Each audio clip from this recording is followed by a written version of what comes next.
सभी बहनों को जय मसीह की। मैं प्रभु का बहुत बहुत धन्यवाद देना चाहती हूँ कि मेरे को ये सौभाग्य मिला है कि मैं प्रभु के वचन में से कुछ बांटूँ। मैं इसके लायक नहीं हूँ, मैं कोई बाइबल कॉलेज में नहीं गई वचन को सीखने के लिए या कुछ भी इस तरह से नहीं किया, परंतु दिन ब दिन प्रभु जिस तरह से वचन मेरे को समझाया सिखाया, उसी में से मैं थोड़ा सा आप लोगों के सामने बांटना चाहती हूँ। तो आज हमारे मनन के लिए मैंने एक टॉपिक लिया है, एक मसीह स्त्री का प्रभाव।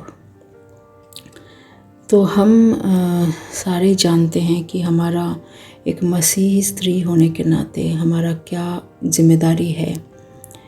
एक नंबर ये है कि हमें परमेश्वर को अपने जीवन में पहला स्थान देना है।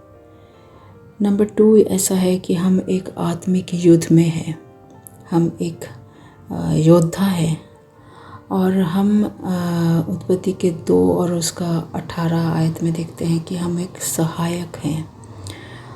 और ये जो सहायक है ये कोई तुच्छ चीज़ नहीं है।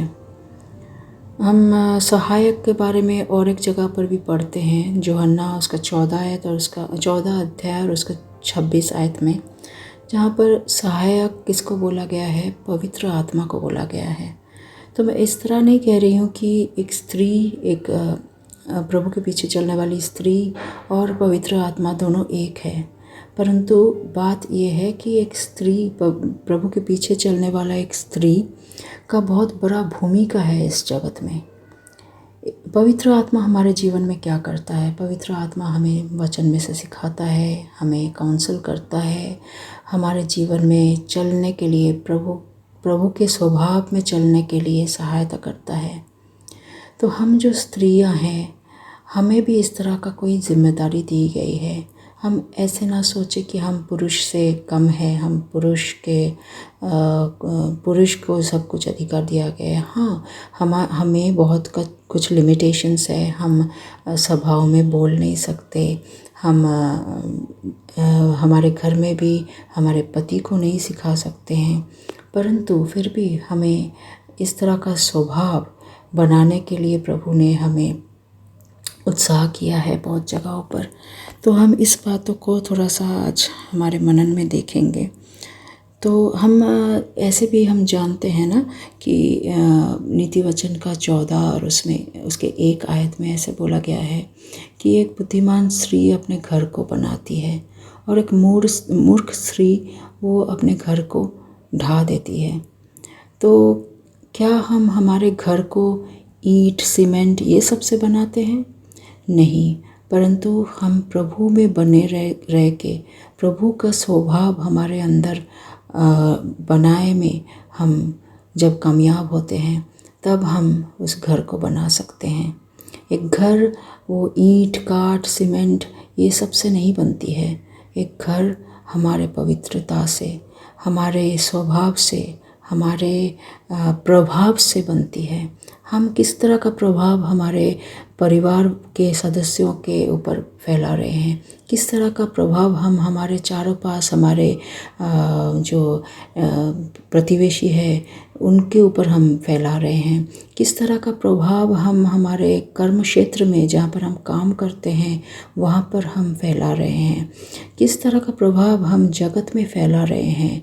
हर एक जगह में जहाँ पर भी हम जाते हैं, हो सके कि हम बाज़ार में गए कुछ खरीदने के लिए, हो सके कि हम किसी दोस्त के घर गए जो कि एक अविश्वासी है, कहीं पे भी हम किस तरह के प्रभाव फैला रहे हैं। क्या हम एक स्वार्थी जीवन जी रहे हैं, सिर्फ हमारे अच्छे के लिए, हमारे स्वार्थ के लिए, हमारे भलाई के लिए हम कर रहे हैं कुछ भी चीज़, या कि हम दूसरों के भलाई को भी सोच रहे हैं, हम दूसरे की भलाई का चिंता कर रहे हैं, या हम उसके लिए प्रार्थना कर रहे हैं? क्या कर रहे हैं हम? तो आइए हम आज वचन में से एक नहीं कई हम उदाहरण को देखेंगे जहाँ पर जो स्त्रियाँ थे वो स्त्रियाँ किस तरह के प्रभाव उनके चारों पास वो फैला रहे थे। एक हम देखेंगे द्वितीय राजा जो है, दूसरा राजा, उसका 4 अध्याय और उसका 9 से 10 आयत। वहाँ पर एक शूनेम वासी एक स्त्री है, वो अपने पति को प्रभावित करती है। किस लिए प्रभावित करती है? क्योंकि वो एलीशा नबी को अपने घर लाना चाहती है और एलीशा नबी का सेवा करना चाहती है। तो ये एक धार्मिक उदाहरण है जहाँ पर एक स्त्री अपने पति को प्रभावित करती है एक धार्मिक कारण के लिए। फिर हम देखते हैं न्यायियों के 16 अध्याय और उसका 6 आयत में दलीला करके एक औरत है। वो क्या करती है? शिमशोन नाम का जो एक पुरुष है उसको वो प्रभावित करती है। और किस तरह से प्रभावित करती है? ताकि वो शिमशोन को कुछ हानि हो, इस तरह से वो प्रभावित करती है।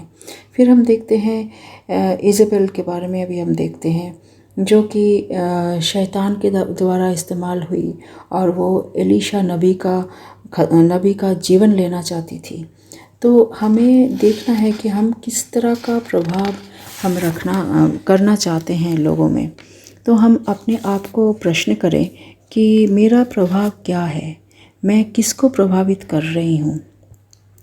शैतान को मालूम है कि हमारे पास प्रभाव है और हम प्रभावित कर सकते हैं। शैतान नहीं चाहता कि हमारे जीवन से हम परमेश्वर को महिमा दें, वो नाश करना चाहता है। परंतु परमेश्वर चाहते हैं कि जो प्रभाव उन्होंने हमें दिया है वो हम उनके साम्राज्य को बनाने के लिए इस्तेमाल करें। इसी कारण बाइबल हमें कहती है कि नीति वचन के 14 और 1 में कि हम हमारे घर को बुद्धिमानी से बनाएं, मूर्खता से उसको ढा ना दें। यहाँ पर हम मकान के हर एक ईंट के बारे में नहीं सोचते हैं। यहाँ पर हम हमारे एक स्त्री का, एक प्रभु के पीछे चलने वाले जो स्त्री है, उस स्त्री का प्रभाव को हम देखते हैं। उसके प्रभाव से वो घर को बनाती हैं। तो जब हम प्रार्थना करते हैं, जब भी प्रभु से प्रार्थना करते हैं, हम प्रभु से क्या मांगते हैं? क्या हम ये नहीं मांगते कि प्रभु हमारे स्वभाव को बदलो? और जब प्रभु हमारे स्वभाव को बदलते हैं तो वहाँ उस बदलाव से जो प्रभाव हम बाहर में करते हैं वो कितना आनंद का होता है, प्रभु के लिए बहुत आनंद का होता है। प्रभु बहुत खुश होते हैं हमारे ऊपर। और हम ऐसा भी देख सकते हैं कि अगर हम हमारे जीवन को नज़रअंदाज करें, मतलब बहुत सारे चीज़ को हम बहुत ध्यान से ना देखें उस जीवन में, तो हमारा जीवन कैसे हो सकता है? हम किस तरह का जीवन जी रहे हैं, कैसे हमारा समय को हम व्यतीत करते हैं? हम बाज़ार जाते हैं या कि हम व्यर्थ के बातें करते हैं, कि हमारे पास बाइबल पढ़ने के लिए समय नहीं होता है, वचन को मनन करने के लिए समय नहीं होता है, या तो प्रार्थना करने के लिए समय नहीं होता है। अगर ऐसा हमारे जीवन में होता है तो हम शैतान को एक बहुत बड़ा मौका देते हैं हमें उसके हिसाब से लोगों को प्रभावित करने के लिए। परंतु हमारा जो परमेश्वर है, वो परमेश्वर हमारे जीवन को बदलना चाहते हैं। हम परमेश्वर के लिए टाइम को दें ताकि वो जिस तरह से शाऊल को पौलुस में बदल दिया था, उसी तरह हमें भी इस तरह बदल दे, ताकि हम उनके हाथ में एक अच्छी तरह धार्मिक रूप से प्रभावित करने वाली एक अस्त्र बन जाए। और प्रभु यीशु मसीह ने हमें इस तरह से कहा है मत्ती का 5 अध्याय और उसका 13 आयत में कि हम पृथ्वी का नमक है। और 14 आयत में हम देखते हैं कि हम जगत की ज्योति हैं। और उसी अध्याय का 16 आयत में हम देखते हैं कि हमारा उजियाला जगत के सामने इस तरह चमके कि लोग उस भले काम को देखें और हमारे स्वर्गीय पिता का बड़ाई करें। ये कितनी सौभाग्य की बात है अगर हम जगत की ज्योति, उस ज्योति हम बन सके कि जो भी हमें देखे वो हमें देख के आश्चर्य हो जाए कि अरे ये कैसे ऐसे काम कर सकती है, इसका इतना मुश्किल है, मुसीबत है, फिर भी वो कैसे मुस्कुरा सकती है, कैसे वो कुरकुराए बिना सारा काम कर सकती है। ये एक स्वभाव है जो लोगों को प्रभावित करता है, अविश्वासियों को भी प्रभावित करता है। और हमें प्रभु यीशु मसीह ने बोला है कि हम जैसे कि नमक जो है वो एक परिरक्षक है, परिरक्षक जो कि प्रिजर्वेटिव हम कहते हैं इंग्लिश में, जो कि कुछ भी चीज़ को नाश होने से, नष्ट होने से बचाता है। तो हम अगर नमक उस तरह से नमक बन पाएंगे तो हम आत्मिक रूप से हम लोगों को नाश होने से बचा सकेंगे। बहुत से लोग हमारे चारों पास प्रभु यीशु मसीह को बिना जाने वो नाश हो रहे हैं। तो आइए बहनें, हम हमारे अंदर जो नमक प्रभु यीशु मसीह ने दिया है, जो स्वादिष्ट नमक, उसका स्वाद को हम जाने ना दें। उसके हम मत्ती के 5 अध्याय और उसके 13 आयत के शेष भाग में हम देखते हैं कि नमक का जो स्वाद है वो कैसे बिगड़ सकता है, बिगड़ जाता है। और अगर वो बिगड़ जाता है, प्रभु हमें इस तरह से चेतावनी देते हैं कि जब वो बिगड़ जाता है वो स्वाद, तो उसको फेंका जाता है, वो कोई काम का नहीं रह जाता है। तो जब नमक एक परिरक्षक का काम करता है तो हम कैसे वो परिरक्षक बन सकते हैं?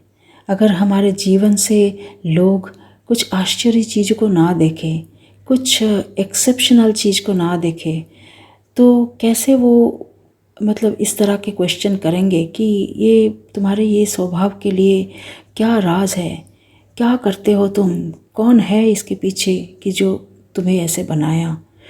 तो जब वो इस तरह के प्रश्न करेंगे तो हमारे पास मौका होगा कि हम उसको बताएं प्रभु यीशु मसीह के बारे में, जो हमारे जीवन में इस तरह का प्रभाव डाला है, ताकि हम दूसरों को प्रभावित कर सकें।